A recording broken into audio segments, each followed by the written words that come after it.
What's going on, guys? Welcome back to the Icebear Champion build party for the Great American Monkey 1000. Hopefully you've been following along by now. If you don't know what the Great American Monkey 1000 is, I'll drop a link down in the description for you. And there's our Ice Bear. If you watched the last segment on this, you recall we did a Nibbi 22mm carburetor upgrade. Everything went well, except for we ran into one small hiccup. The stock throttle cable that comes with the bike was too long. And it was causing us too much free play in the twist grip, and it was not opening the throttle slide all the way. So we have hopefully remedied that by ordering some new parts. Let me show you what we got here. All right, here we go with another Nibbi box. Shocker. So what I did is there's a kit on Amazon that comes with a Nibbi branded twist throttle, matched cable. Says it's for a 22mm carburetor. And then it comes with some new grips and whatnot. So I went ahead and ordered that up, and we're going to give that a shot. I will, again, drop a link in the description to that on Amazon. But let's just look in the box here and see what we got real quick. So here's our twist throttle. See, it's Nibbi branded. Seems to be fairly decent. Got a set of grips. They are actually nice grips, but I'm not going to use them on this bike. I've got a different set on order already. And then here is our cable that comes with the unit.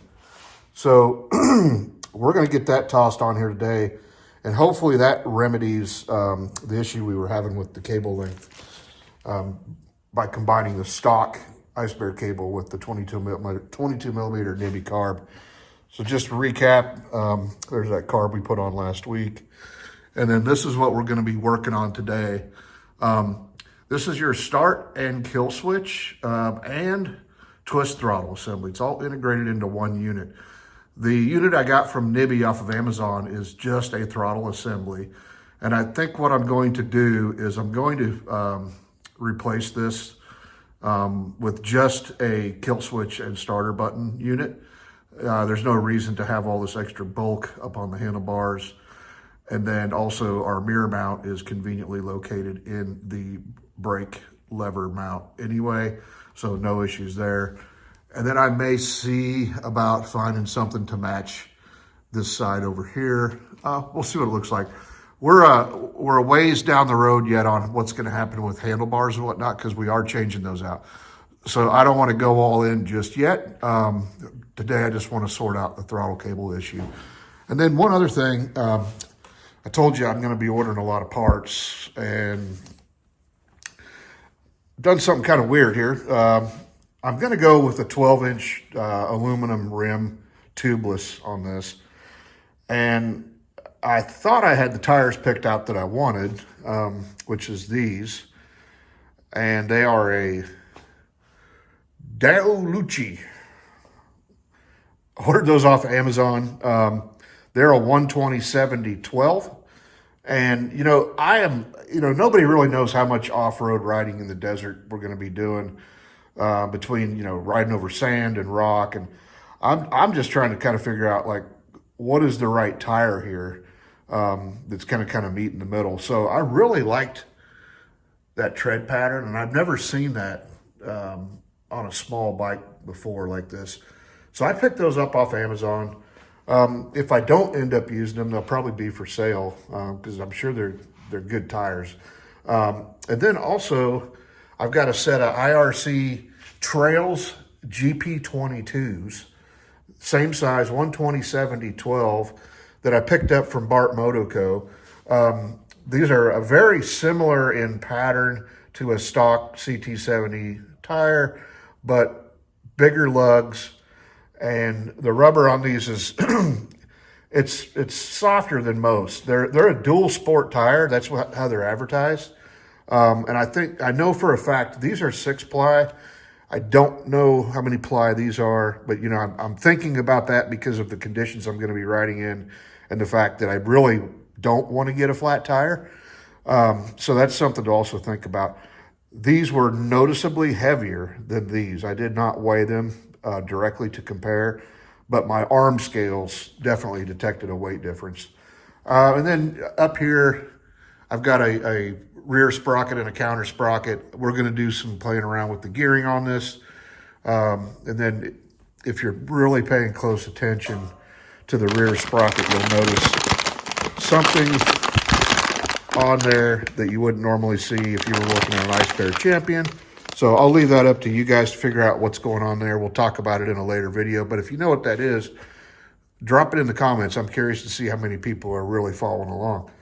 So with that being said, I think we need to go ahead and get things set up here. Oh, one last thing. I purchased this shelf here because I'm going to have a lot of parts coming in. And I've got, in the rest of my life, I have multiple projects going on. I'm really bad about ordering a lot of parts and then losing track of the fact that I even bought them or what they go to for that matter. So this shelf is going to be dedicated to the Icebear Champion build and all the parts that I purchase. As they come in, I'm going to place them on here so I don't lose track of anything. There's a minimal investment for the headaches it's going to save me later. So that being said, I'm going to get you set up here and we're going to pop back in and swap this out real quick. Shouldn't take too long. All right, here we go. Just to kind of show you a little more detail. So I have taken out all the slack I can in the cable with the adjustments that I have available to me. And if you see this is all free play. This is the throttle turning and not moving anything in the carburetor. So by the time I get that wide open throttle, I'm only getting about 3/4 throw or opening on the carb slide, which means we're not getting all the power. So we're going to pop this off here. This is going to be fairly straightforward. There's 2 screws on the bottom. And if you're new to my channel, we haven't had this discussion yet, but these Japanese bikes, and I know this is Chinese, but they're still using the same stuff. They use a Japanese industrial standard screw. They're not Phillips head screws, guys and gals. They're called a JIS screw. You can buy screwdrivers specifically for them. You can get them just about anywhere that sells tools, except for Harbor Freight, surprisingly. But anyway, that's what these screws are. I already checked. Just get you a set of these and makes your life way easier in the end.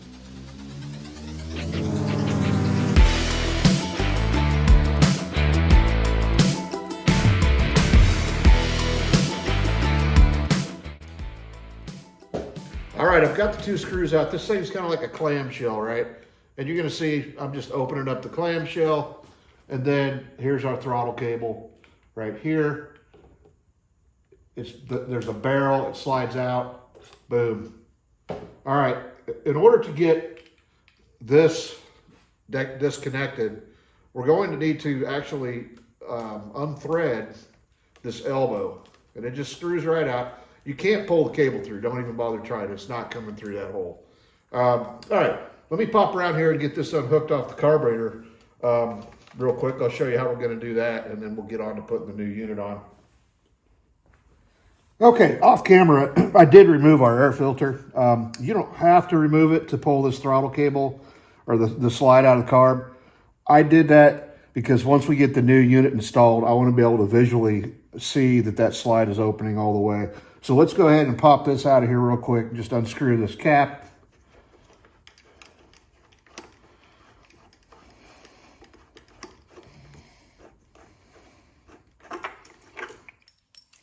And then I always just compress this spring.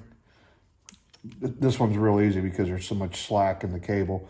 There is a plastic washer in there that goes between the spring and the top of the slide. Just kind of remember how this all goes together. And there it is. So let me get this. This will need to be disassembled. Get this out of there. And see, here you go also. A lot of times you'll have an adjustment on the top of this cap that'll really help you fine tune that throttle cable length if it's, not cooperating. This doesn't even have that. So hopefully this all goes as planned with the unit that we bought that said it was made for a Nibbi 22. All right, removing the throttle cable, pretty self-explanatory. Thread it back out where it's threaded through, and then just pay attention to that and put your replacement cable right back through the same routing and bring it down here. So I'm going to get this one out of here real quick, and then I will bring you all back and we'll hook up the new cable to this, get this all buttoned up, and then we'll talk about how we're going to assemble the twist throttle up on the handlebar. Okay, I went ahead and I routed the new cable, and I went ahead and got it set up in the cap here. Made sure that the end of the cable housing was bottomed out in the receiver in the cap. And I did notice one thing. This cable overall is a bit longer than the stock one I took off of there, which is fine, because what really matters is the length of cable that you have available to you from each end of the housing on the cable to include your adjustments. So I'm still hopeful here. Also, I'm happy that that cable is longer, because I mentioned earlier, handlebars will be getting changed, and we'll probably be going with something a bit taller to accommodate a more adult-like riding position for 7 days over 1,000 kilometers of riding. So again, let's get this put back together. Reverse of disassembly, we'll go spring, white plastic washer in the end of the spring, and then you find the slot, drop that in there, pull it tight, drop your spring in. And this is obviously not going to feel the way you think it should, because you've still got slack on the other end of your cable where it is not in the twist grip. Where is that cable? Where'd you go? So what I think what we're going to do now is we'll put that in there after we get the twist grip on. That's my bad. I didn't see that coming. So let's move right on to getting our twist grip installed. And I think because this has got this little pulley mechanism up here and stuff, it's a bit different. I want to just take this apart real quick and show you what it looks like on the inside and talk through it before we go to put it up on the handlebar. Okay, let's see what we got going on here. You're doing this with me for the first time as well, guys.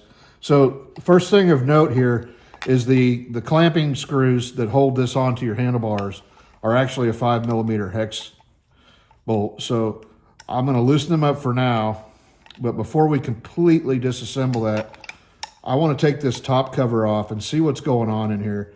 This is a bit different than a standard setup that you're going to see on a lower end bike. Again, exercise your JS screwdriver protocol religiously. See what we got in here. Okay. Screws are the same length. So it looks like we've got a pulley system in here that the cable's going to have to route through. The pulley is bigger on the top in diameter than it is on the bottom, so that's worth noting when you put that back in there. And then now let's take the rest of it apart so you can see what we're looking at. And I'm just going to leave this disassembled for installation on the handlebars. I'm not going to put this all back together.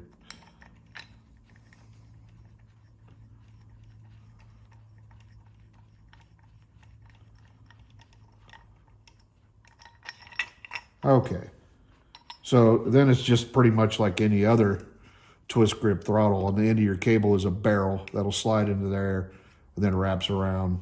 And then this is just rotating inside of there, all right? So here's my plan, and I'm gonna go ahead, I'm gonna take that out for now because this is threaded inside of here. And the other end of the cable, that's where all of our adjustment is, and that's threaded as well. So think about it. If you bolt this to the handlebars, you're not going to be able to thread that cable on there very easily. So I'm going to thread this onto the cable first. Then I'm going to start putting everything together and assembling it. And I hope that what I just showed you here makes sense, because I'm not going to be able to get in and get real close and detailed on this once I'm up on the handlebars and doing it. All right, so let's jump right into it and see if we can make this work. Okay, brought you in nice and close so you can struggle with me. So first things first, here's the end of our new cable. Remember I told you I'm going to thread it into the top half of the housing. You see it just threads in there. I'm probably gonna run it in. There's a jam nut. I'm gonna run it in most of the way for now. We can always come back and run that out, which is essentially shortening our throw on the cable. This just gives us plenty of cable to work with when we're setting this up. And you know, I think I'm gonna actually disconnect that from the throttle slide real quick to give me some more cable to work with. Stand by. Okay, got that disconnected. I feel like I got a nice little length of cable to work with there now. Next thing I'm going to do is I'm going to drop this pulley thing in here, and I'm going to make sure that that cable is riding in the groove of the pulley, just like a belt would, right? And then I'm going to fish that down through there, and you saw it just came out. At this point, I don't believe there's probably any reason to not have that cap on there. It looks like that pulley's going to want to pop around. So I'm going to toss that cap on real quick, and I'll be right back with you.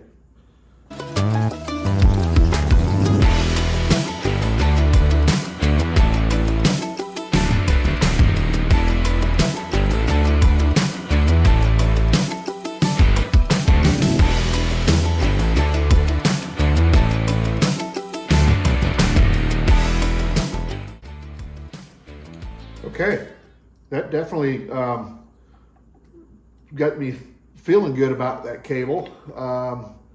I'm seeing one thing here.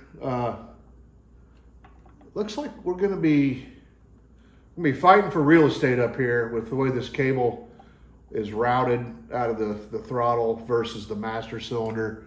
And I'm not opposed. You see, I've got it running up over the top for now. I'm not opposed to that. You know, normally I'd say let me just roll that down a hair, but I'm pretty sure it's got a pin in it that won't let me do that right now, at least not with these bars. So today we're here to get this thing working and see if it solved our problem. And after that, when we put the new bars on is when we're gonna get into the details of things. So I'm gonna go ahead and I'm gonna get that barrel in the end of that there and get all that buttoned up. And basically, all I have to do now is put that bottom clamshell on there with those retaining bolts that it came with. The hex head bolts, 5mm. And then we're ready to, yeah, she's nice and good, turns nice. Obviously there's no spring to it because I've got everything unhooked over there, but let me toss these bolts in here and get this thing clamped down on the bars and see if we're going to be successful. I actually kind of like that it's going up over the master cylinder right now, because what I'm going to be doing with this, it will give it a little bit of protection in the event of a fall over or, you know, something hits it. I mean, because if you're out on the trail and that gets broke off of there, it's over. Unless you can figure out how to ride and pull a cable by hand, it's probably the end of your day. So I'm going to go ahead and I'm going to snug that up. I'm not going to torque it. So I'm not sure this is our final solution. Okay. And I am able to, I've got enough play here where I can adjust that if needed. So let me pop that slide back on the other end of the cable. You don't need a class on that. And then we'll see if we have a win here. All right, guys, got her all buttoned up. You are looking into the throat of a 22mm Nibbi carburetor, and we have good news. We have a win. That shiny chrome piece you can see there is the throttle slide. One thing we got to go back and talk about here, now that we've got cable issues sorted out, it's not only about does it open all the way, it's also about does it close all the way, because if it doesn't close all the way, you'll never get it to idle slow enough. So I'm going to go around, I'm going to blip the throttle a couple times, and that's why I zoomed you in here so you could see this action for yourself. There we go. That's wide open throttle. And this, what's interesting about this Nibbi unit here is it's what they call a short throw. So, I mean, it doesn't take but about maybe 2/3, if that, of a turn to go from idle to wide open throttle. Now, listen as it comes back down into the closed position. That's what you want to hear. That means it's closing all the way. If you're not getting some sort of a click like that, then you're going to be instantly fighting issues with your idle. So I'm going to throw that filter back on there. We're going to fire this bad boy up, and I want to hear it run wide open throttle because I haven't heard it yet, and neither have you. All right, I got everything buttoned back up. Let's go ahead and fire it up, see what happens. I still have this here. It's kind of an ad hoc deal until I get that new switch gear sorted out. I probably won't address that until new handlebar time. But let's see what she does here. All right. Just gotta rev her to the moon a couple times and call it good.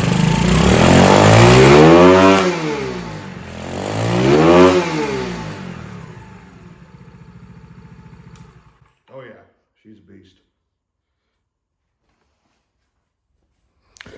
All right, guys, that's another one of the books for the Icebear Champion build in support of the Great American Monkey 1000. Before we close this out, I want to just go ahead and let's talk about what's going to be in the next video real quick. All right, I've mentioned several times that I've got a lot of parts on order for this thing, and they're gonna start rolling in here this coming week. So next time we look at this, you're probably gonna see things like these getting changed, this coming off, having the bushings inspected and possibly replaced, this changing, this changing, this changing. Let's see, possibly this. We're gonna try to cover a little bit of ground in the next one, and there's plenty of stuff on the way that applies up here as well. So we've got a lot of stuff to do, and hopefully you enjoy riding along with us and you're learning something along the way, and finding some sources for parts and whatnot. This thing here's got to go. I just haven't had the time to figure out what I want to do for a shifter, but that's not it. And again, told you I've got the tires over here, trying to figure out which one's best. If you got any opinion on that, feel free to drop a comment. And as always, all the stuff here I've mentioned, I will drop links in the description on where you can buy that. It's primarily right now Amazon, there's some eBay, and then my favorite, Bart Moto Co. Great business to deal with. So we will get ready for the next one. So one more time, that's going to do it. And as always, thanks for watching. Hit that subscribe button if you haven't. It doesn't cost you a thing. If you really want to stay up to date, hit that bell and you'll get notified every time we post a new video. We really appreciate the support, all the comments, and everybody watching the videos. See you next time.